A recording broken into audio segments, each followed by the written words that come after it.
வணக்கங்கள். மற்றும் ஒரு வணக்கம் ஓம் டிவி நிகழ்ச்சியின் வாயிலாக உங்களை அனைவரையும் சந்திப்பதில் மகிழ்ச்சி. இன்றைக்கு புலர்ந்திருக்கக்கூடிய பொழுதானது அனைவரது வாழ்விலும் மங்களமும் சுபீட்சமும் நல்ல பல சுப காரியங்கள் நடைபெறக்கூடிய நல்லதொரு நாளாக அமைய எல்லாம் வல்ல இறைவனை பிரார்த்திப்பதோடு இன்றைய தினத்திலேயே பல்வேறு சுப காரியங்களில் ஈடுபட்டு கொண்டிருக்கக்கூடிய நேயர்கள் சொந்தங்கள் யாவருக்கும் ஓம் தொலைக்காட்சி சார்பாக வாழ்த்துக்களையும் கூறிவிட்டு இன்றைய இந்த நிகழ்ச்சியினுடைய முதற் பகுதியான இன்றைய நாள் தொடர்பான தகவல் பகுதியுடன் இணைந்திருக்கலாம்.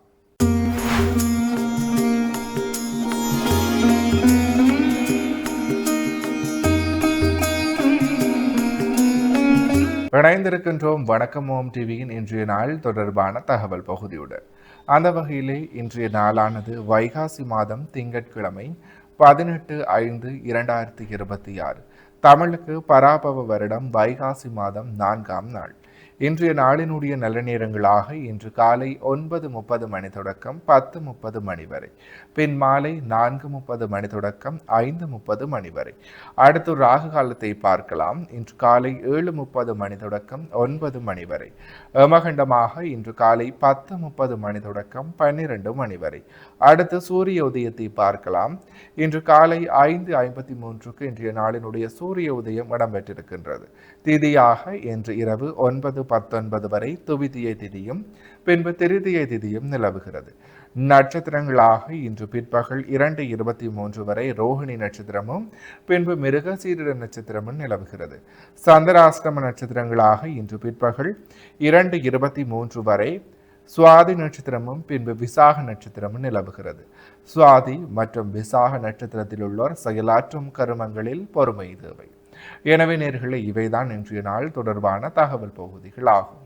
தொடர்ந்தும் வணக்கம் ஓம் டிவி நிகழ்ச்சியினுடைய அடுத்த பகுதியான இன்றைய நாளிற்குரிய நற்சிந்தனை பகுதியுடன் இணைந்திருக்கலாம்.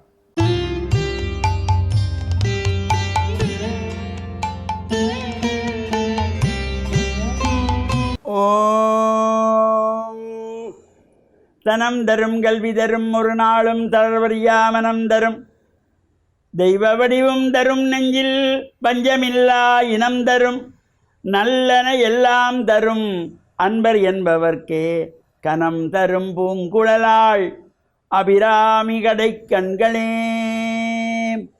ஓம் நமச்சிவாய. மேன்மைகள் சைவநீதி விளங்குக உலகமெல்லாம். நோயற்ற வாழ்வே குறைவற்ற செல்வம்.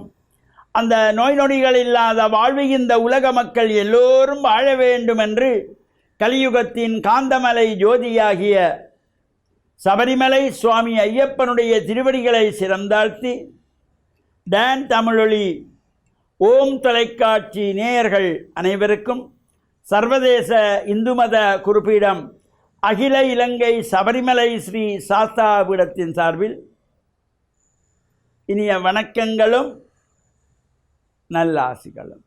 என்றும் மங்களகரமான பராபவ வருஷம் வைகாசி மாதம் 4ஆம் நாள் 18/5/2026 திங்கட்கிழமை. இன்று மலர்ந்திருக்கின்ற இன்றைய பொழுதும் நம் எல்லோருடைய வாழ்விலும் எல்லா விதமான சிறப்புகள், நாம் தொடங்குகின்ற காரியங்களெல்லாம் நிறைவேற வேண்டும் என்று இறைவனை பிரார்த்தித்து இஷ்ட தெய்வங்களையும் வழிபாடு செய்து பெற்றோர்கள், பெரியோர்கள், குருவானவர்கள், நமக்கு வித்தைகளை கற்றுக் கொடுக்கின்ற ஆசிரியர்களையும் வணங்கி அவருடைய அன்பையும் ஆசியையும் பெறுகின்ற பொழுது எந்த நாளுமே நமக்கு நல்ல நாளாக அமையக்கூடியது. இன்று சோமவாரம் என்கின்ற திங்கட்கிழமை நாம் ஆசாரசீரராக ஆலய வழிபாடுகளை செய்து இறையருளையெல்லாம் பெறுகின்ற வகையிலும் நாம் தொடங்குகின்ற காரியங்களெல்லாம் நிறைவேற வேண்டும் என்று இஷ்ட தெய்வங்களை எல்லாம் வழிபாடு செய்யக்கூடியது. இப்பொழுது இந்த பல்வேறு ஆலயங்களிலும் வைகாசி விசாகத்தை முன்னிட்டதாகிய மகோத்சவம், இப்போ 15 நாள் உற்சவங்கள் என்கின்ற பொழுது அந்த உற்சவங்கள் ஆரம்பமாகி நடைபெறும். 12 நாள் உற்சவங்கள் என்கின்ற பொழுது இன்றைய தினம் சில ஆலயங்களிலே துவஜாரோகணம், சில ஆலயங்களிலே நாளை மறுநாள் 10 நாள் உற்சவங்கள் என்கின்ற வகையிலே ஆரம்பமாகும். அந்த வகையிலே கண்டி வத்துகாமம் அருள்மிகு ஸ்ரீ முத்துமாரியம்பாள் ஆலயத்தினுடைய இந்த வருடாந்த மகோத்சவம் வைகாசி விசாகத்தினுடையதாகிய மகோத்சவம் ஆரம்பமாகி நடைபெற்று இன்றைய தினம் 3வது நாள் உற்சவமாக நடைபெறுகிறது. அதேபோல் யாழ்ப்பாணம் சங்கானை இலுப்பைத்தாழ்வு பெல்வில் ஸ்ரீ சிவசுப்பிரமணிய தேவஸ்தானம் சங்கான இலுப்பைத்தாழ் முருகமூர்த்தி ஆலயத்தினுடைய இந்த மகோற்சவம், இவ்வாறு சிறப்பான பல்வேறு ஆலயங்களிலும் இந்த மகோற்சவங்கள் நடைபெறுகின்ற காலம் இந்த வைகாசி விசாகத்தை முன்னிட்டதாகிய உற்சவங்கள். இப்போ உற்சவம் என்கின்ற பொழுது உன்னதமான யாகம். இந்த மகோற்சவத்திலே யாகசாலை அமைத்து தினமும் காலை மாலை அங்கே ஆகுதிகளெல்லாம் நடைபெற்று சுவாமி யாக தரிசனம் பண்ணுகின்ற ஒரு சிறப்பு அனைத்து ஆலயங்களில் நடைபெறும். வசந்த மண்டப பூஜை முடித்து சுவாமி உள்விதி வலம் வருகின்ற பொழுது அந்த ஈசான திக்கிலே வந்தவுடனே யாகசாலையிலே நின்று அங்கு ராக அஞ்சலிகள் நடைபெற்று புஷ்பாஞ்சலி இடம்பெற்று மகா பூர்ணாகுதியோடு சுவாமிக்கு அந்த ரட்சை சாத்துவது, வேதபாராயணம், தேவார், திருமுறைகள் எல்லாம் பாடப்படும். அவ்வாறு சிறப்போடு கூடியது இந்த மகோற்சவம். காலை மாலையிலே சுவாமி வந்து இந்த யாகாதிகளெல்லாம் ஒழுங்காக நடைபெறுகின்றன என்பதை பார்ப்பது, தரிசிப்பது. யாக தரிசனம், தரிசனம் என்றால் பார்ப்பது. அவ்வாறு சிறப்போடு கூடியதாக இந்த மகோற்சவம் பல்வேறு இடங்கள் நடைபெற்று கொண்டிருக்கின்றது. அங்கே அக்னி மூலம் செய்யப்படுகின்ற ஆகுதிகள் காலையும் மாலையும் விசேஷ திரவியங்களினாலே ஆகுதிகளெல்லாம் நடத்தி அங்கே ஆகுதிகளெல்லாம் கொடுத்து கொள்வார்கள். அவ்வாறு சிறப்போடு கூடிய இந்த மகோற்சவ காலத்திலே இறைவனுடைய 5 தொழில்களை குறிப்பது இந்த உற்சவம்.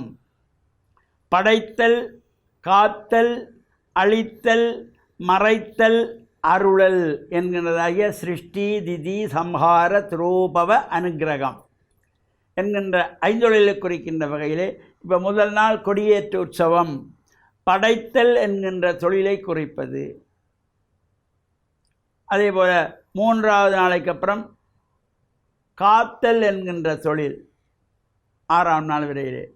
7, 8, 9 அழித்தல் என்கின்ற தொழில் சம்ஹார உற்சவம். இது பொதுவாக இந்த 10 நாட்கள் மகோற்சவத்திலே 7, 8, 9ஆம் நாட்களிலே வேட்டை திருவிழா, தேர் திருவிழா, சப்பர திருவிழா இவையெல்லாம் சம்ஹாரத்தை குறிக்கின்ற வகையிலே அமைந்திருக்கின்ற உற்சவங்கள். அவ்வாறு அந்த சிறப்போடு கூடியது இந்த மகோற்சவம். இறைவனுடைய 5 தொழில்களை நாம் காணுகின்ற வகையிலும் அவருடைய சிறப்புகளை பெருமைகளை அறிகின்ற வகையிலும் அடியவர்களெல்லாம் ஆலயங்களிலே சென்று ஆசார சீடராக இறை வழிபாடுகளை செய்வது, இறை தொண்டுகளை செய்வது, வசந்த மண்டப பூஜை நிறைவேற்றதும் சுவாமியை தோளிலே காவி வருவது, குடை பிடிப்பது, தீவட்டி பிடிப்பது, சங்கநாதத்தை ஒலிக்க வைப்பது, இவ்வாறு சிறப்போடு கூடியதாகவும் அங்கு நாதாஞ்சலிகள், ராகாஞ்சலிகள் நடைபெறும். தவில் நாதஸ்வர கலைஞர்கள் அந்தந்த இடங்களிலே அந்தந்த ராகங்களை எல்லாம் வாசித்து இவ்வாறு இறைவனை மகிழ்விக்கின்ற வகையிலே இந்த உற்சவங்களெல்லாம் சிறப்பாக நடைபெறுகின்ற பொழுது அடியார்கள் அனைவரும் சேமமாக வாழ வேண்டும், வாழ்வார்கள் என்கின்ற நல்ல எண்ணத்திலே இந்த உற்சவங்களெல்லாம் நடைபெறுவது. அவ்வாறு இந்த ஆலயங்களிலே ஒவ்வொரு நாளைக்கு ஒவ்வொரு விதமான அலங்காரங்கள் இறைவனுக்கு செய்து கொள்வார்கள். அந்த ஒவ்வொரு அலங்காரங்களும் வாழ்வில் நமக்கு உயர்வுகளை எல்லாம் தருகின்ற வகையில் அமைந்திருக்கின்ற வகையிலே இந்த உற்சவங்களிலே நாமும் கலந்து இறையருளை பெற்று மண்ணில் நல்ல வண்ணம் வாழ டான் தமிழொலி ஓம் தொலைக்காட்சி நேயர்கள் அனைவருக்கும் சர்வதேச இந்து மத குறிப்பிடம் அகில இலங்கை சபரிமலை ஸ்ரீ சாஸ்தாபுரத்தின் சார்பில் நல்லாசிகளை கூறிக்கொள்வதில் மனமகிழ்வு கொள்கிறோம். சர்வே ஜனாக சுக்கினோ பவந்து சமஸ்தசன் மங்களானி சந்து சுபாம். இன்றைய நாளிற்குரிய நற்சிந்தனை பகுதியை சிறப்பான முறையில் வழங்கிய ஆன்மீக அருள்ஜோதி ஸ்ரீ ஐயப்பதாச சாம்பசிவ சிவாச்சாரியார் ஐயா அவர்களுக்கு மனம் கனிந்த நன்றிகள். தொடர்ந்தும் நிகழ்ச்சியிலே இன்றைய நாளிற்குரிய ராசிபலன் பகுதியுடன் இணைந்திருக்கலாம்.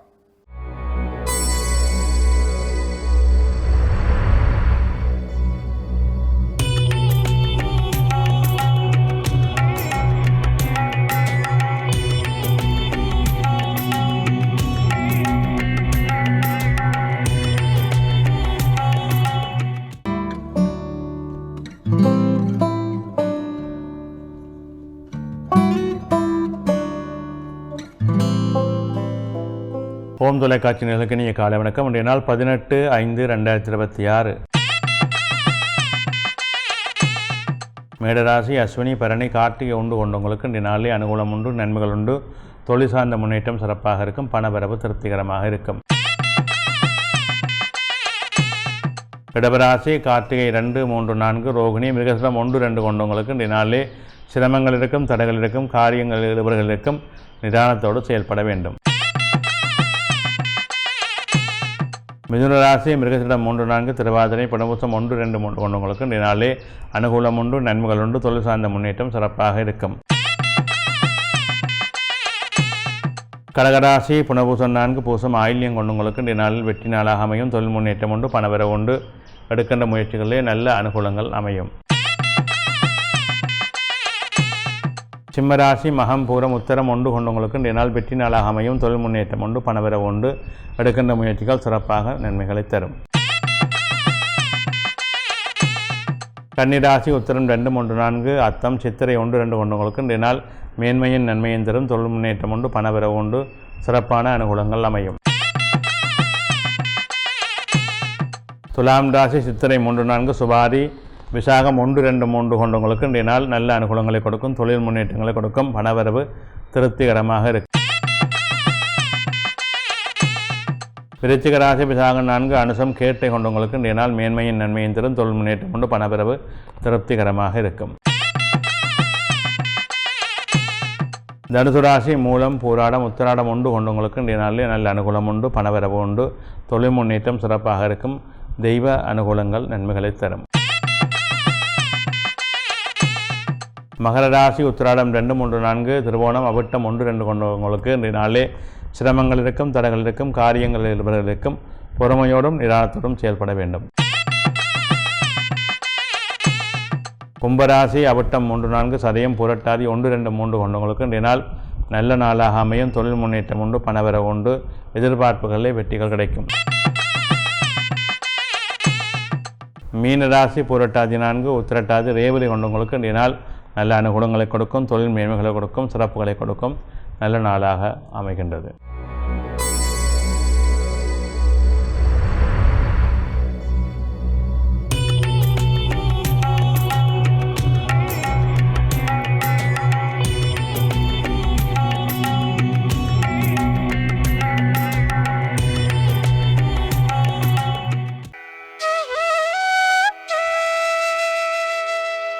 இன்றைய சிந்தனை. வாழ்க்கையிலே நாங்கள் சில கடமைகளை சரியாக செய்ய வேண்டும். எங்களுடைய கடமைகள் என்று வருகின்ற பொழுது அறம் சார்ந்த சில கடமைகள் எங்களுக்கு நிறைவாக உண்டு. நாங்கள் அதை தவறாமல் செய்ய வேண்டும். எங்களை கண்காணிக்கின்ற ஒரு கருவி நாங்கள் இப்பொழுது அறிவியல் மூலமாக கண்காணிப்பு கருவி என்ற ஒரு கமராவை எங்களுடைய இல்லங்களிலே, தொழிற்சாலங்களிலே அதை நிறுவி வைத்திருக்கின்றோம். அதன் மூலம் என்ன நடக்கின்றதை நாங்களே பார்த்து கொள்கின்றோம். ஆனால் எங்களுக்கு மேலாக ஒரு கருவி இருக்கின்றது, இறைவன் என்கின்ற கண்காணிப்பு. அதிலே நாங்கள் யாரும் தப்ப முடியாது. எனவே நாங்கள் செய்ய வேண்டிய கடமைகள் சரியாக இருக்க வேண்டும் என்பது அந்த கண்காணிப்பிலே தான் தெரியும். எங்களுக்கான சட்டபூர்வமான, இதயபூர்வமான, எங்களுடைய மனச்சாட்சிக்குரிய தார்மீக கடமைகளை நாங்கள் தவறாமல் செய்ய வேண்டும். ஒரு பிள்ளையாக, ஒரு தந்தையாக, ஒரு மகனாக எங்களுக்கு பல கடமைகள் இருக்கின்றன. அதிலே மிக முக்கியமானது இந்த பிதிர் கடமைகள். பிதிர்களுக்கு செய்ய வேண்டிய கடமைகள் மிக முக்கியமானது. தாய் தந்தையுடைய சிரார்த்தங்களை நாங்கள் தவறாமல் செய்ய வேண்டும். அந்த திதிகளை நன்கு அறிந்து அந்த திதிகாலங்களிலே அவர்களுக்குரிய பிண்டங்களை இட்டு, தர்ப்பணங்களை கொடுத்து அந்த ஆத்மாக்களை நாங்கள் திருப்திப்படுத்த வேண்டும். இதில் 2 கேள்விகள் உண்டு. பலர் கேட்பார்கள், இறந்தவர் பிறப்பிருந்தால், அவர் இறந்துவிட்டால் அவருடைய ஆன்மா பிறக்கிறதா இல்லை எங்கு போகிறதா என்று எங்களுக்கு தெரியாது, நாங்கள் ஏன் இந்த சிரார்த்தங்களை செய்ய வேண்டும் என்று கேட்கின்ற சமூகம் ஒன்று இப்பொழுது உண்டு. அவர்களுக்கு பதில் கொடுக்க வேண்டிய கடமையும் எங்களுக்கு உண்டு. ஆன்மா பிறக்கின்றது, இறக்கின்றது, திரும்ப பிறப்பெடுக்கின்றது என்பது அவரவர்களுடைய பாவ வினை கர்ம வினைகளின் அடிப்படையிலே நடைபெறுகின்ற விடயம். ஆனால் ஆன்மாக்கு அழிவில்லை என்பது மட்டும் நிதர்சனமான உண்மை. அது ஏதோ ஒரு பிறப்பை எடுத்து கொண்டிருக்கின்றது. ஆனால் எங்களுடைய கடமை என்ன? நாங்கள் ஆன்மாவுக்கு அதை செய்யவில்லை. எங்களுடைய ஆன்மா எங்கே எந்த பிறப்படுத்திருக்கின்றது என்று யாருக்கும் தெரியாது. இறந்தவர்கள் எங்கே இருக்கிறார்கள், எப்படி புறப்படுத்தார்கள் என்பது எங்களுக்கு தெரியாது. ஆனால் அவர்களை எங்களை கண்காணிக்கின்ற பிதிர் தேவதைகள் என்று இருக்கின்றார்கள். நாங்கள் செய்ய வேண்டிய கடமைகளை கண்காணிக்கின்றவர்கள். நாங்கள் செய்கின்ற தர்ப்பணங்கள், பிண்ட பூஜைகள் எல்லாம் அந்த பிதிர் தேவதைகளை சென்றடைகின்றன. இந்த பிதிர்களை கண்காணிக்கின்ற தேவதைகள் தான் அவற்றை பெற்றுக்கொள்கின்றார்கள். அவர்கள் அந்த ஆன்மா எந்த நிலையில் இருந்தாலும் அதற்கு அன்றைய தினத்திலே அதை சேர்த்து விடுகின்றார்கள். இதுதான் நடைமுறையான ஒரு விடயம். எனவே இந்த சிரார்த்தங்களை எங்களுடைய உயிருள்ள வரைக்கும் நாங்கள் செய்ய வேண்டும். இதுதான் எங்களுடைய முன்னோர்கள் எங்களுக்கு காட்டி தந்த வழிமுறை. இதுகளை செய்வதன் மூலமாக எங்களுடைய சந்ததி சிறப்பாக மேன்மையாக அமைந்து விடுகின்றது. எங்களுக்கு வருகின்ற பிரச்சனைகள் சுமூகமாக மாறிவிடுகின்றன. எனவே இந்த சிரார்த்தங்களை இத்தனை காலம்தான் செய்ய வேண்டும் என்ற வரையறை கிடையவே கிடையாது. எங்களுடைய உயிருள்ளவரை, நாங்கள் திடகாத்திரமாக இருக்கிறவரை, எங்களால் முடிந்தவரை நாங்கள் அந்த சிரார்த்தங்களை, தாய் தந்தையருடைய சிரார்த்தங்களை சிரத்தையோடு செய்ய வேண்டும் என்பதிலே நாங்கள் ஒவ்வொருவரும் குறியாக இருக்க வேண்டும். அது எங்களுக்கு மிக உன்னதமான ஒரு தார்மீக கடமை.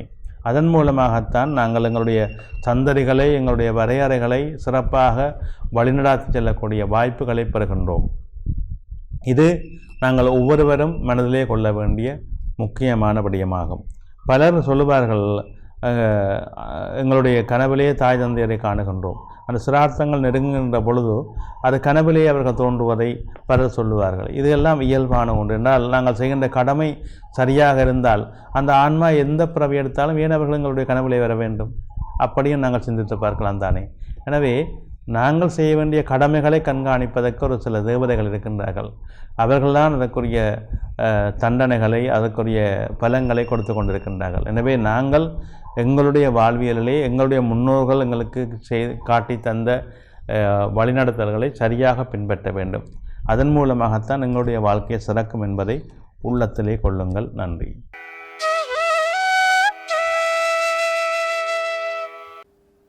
இன்றைய நாளிற்குரிய ராசி பலன் பகுதியை சிறப்பான முறையில் 12 ராசிகளுக்குமான பொது பலன்களை வழங்கிய ஸ்ரீ ராமதேவலோகேஸ்வர குருக்கள் ஐயா அவர்களுக்கு மனம் நிறைந்த நன்றிகள். தொடர்ந்தும் நிகழ்ச்சியினுடைய அடுத்த பகுதியான இன்றைய நாளிற்குரிய திருக்குறளும் பொருளும் பகுதியுடன் இணைந்திருக்கலாம்.